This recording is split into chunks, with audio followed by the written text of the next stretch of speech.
Hello, my crafty friends. I am back today with another design team project for Crafty Meraki. I made a pop-up card that fits in an A7 envelope, which is a standard North American size, and it holds a 5 by 7 inch card. So this does fit inside there. Because there is a little bit of wiggle room on each side, I would add a piece of lightweight cardstock inside the envelope. And that will give the envelope enough body that the envelope doesn't get creased in the mail. My project today combines several different items from the Crafty Meraki new release called Meraki Hugs. All of these items were released in January and are available in the Crafty Meraki store now. So I started out with the Valentine stamp set. I love that they've included images for boys. So many companies just do girl stuff, so thrilled to see boys. And I did add the little boy here and the clouds from the Valentine set as well. The butterfly comes from the Pixie Perfect stamp set. I'll show you the inside of the card, I'll do a quick walkthrough, and then I have a tutorial for you in case you wanted to make one. So here is the pop-up. I used the Crafty Meraki Floral Hugs for the pop-up inside the tag. I had a lot of fun making this one. I was really happy the way it turned out, and how I got my pretty background is by using just a doily. So it's a doily that I would have got from the dollar store and a blending brush, and I just kept moving it and used my favorite colors, the blue and green, and that's how I got the pattern on the front and the inside of the card. On the back, I used plastic stamp packaging and dye inks, and I do have a video on how I did that, which I will link below for you. So I just added the clouds. I added another butterfly to the front because I had already added this one with a strip of acetate, so he kind of bobs and wobbles around. So I did want another butterfly on the front. I colored him quickly with Ohuhu alcohol markers, used blending brushes to create a little scene, and the Miss You comes from the Valentine stamp set as well. I love this Floral Hugs. I was really happy that they sent it to me to work with, and I stamped it on Bristol Smooth cardstock and then did my coloring with Zig Clean Color markers and a water brush. The colors are so vibrant with those markers. I added some colorful confetti from Studio Katya, and then, as I said, I stamped and colored the butterfly, fussy cut it out, and adhered it with just a strip of acetate. A little bit of ribbon on the front, and because I didn't want to add ribbon on the back, and that slot hole was very visible, I found when I opened my card, I covered the one on the inside with one of the clouds from the Valentine stamp set, and then just added a stitched circle on the back there.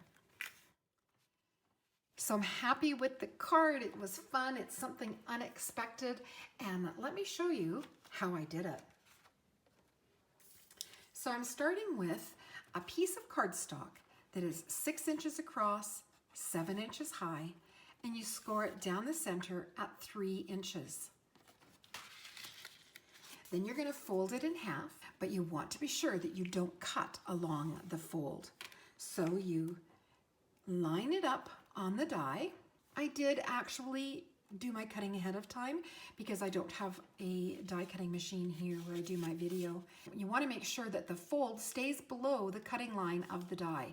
So the stitching is fine, but that cutting blade, you don't want to cut the fold or you end up with 2 separate tags.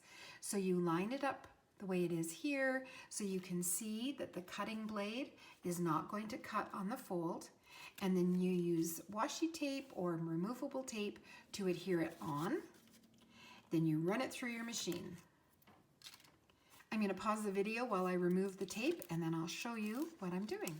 Okay, so the tape has been removed. I'll have to peel it off of my die in a little bit here. And you have your folded tag. So there's the fold line here. So that's why you didn't want to cut on that fold line. It's called partial die cutting. Now you could do a number of them. It might be fun to do another one like this and then glue them as a trifold. I have lots of ideas for this. So I cut this piece for the inside and then 2 additional tags, one for the front and one for the back. and I adhered them on after I did the inking, but you can see that they don't line up perfectly. However, I was okay with that, and I'm sure if I hadn't pointed it out to you, you wouldn't notice. But I didn't want you to try this and then say, well, mine didn't line up. What did I do wrong? And it could have been the way I adhered them. Maybe if I had put this one on the front and the other one on the back, they would have lined up better. It's not a concern. I just wanted you to be aware of it in case you're going to try this fun technique.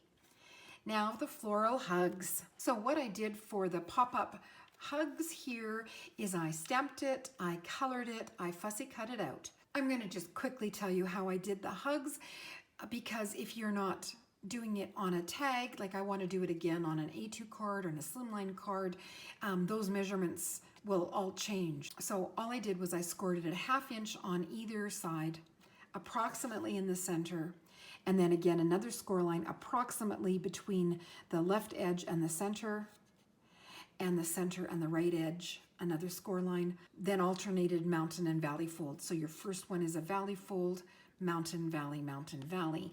The reason I did a 1/2 inch and not anything smaller is I wanted kind of a good area to adhere a strong adhesive to keep it attached to the card. And you'll notice it's kind of squished in, and that is because the width of the card, when I close this, it comes right to the edge of the card. If I had spread it out any further, then it would be sticking out the side, and I didn't want that look. But it's something that you can play with on a wider card base. As I said, even a standard A2, you could open that up a little bit more, which I plan on doing. If you enjoyed my card and tutorial today, please give my video a thumbs up and subscribe to see more. And that's it for me today.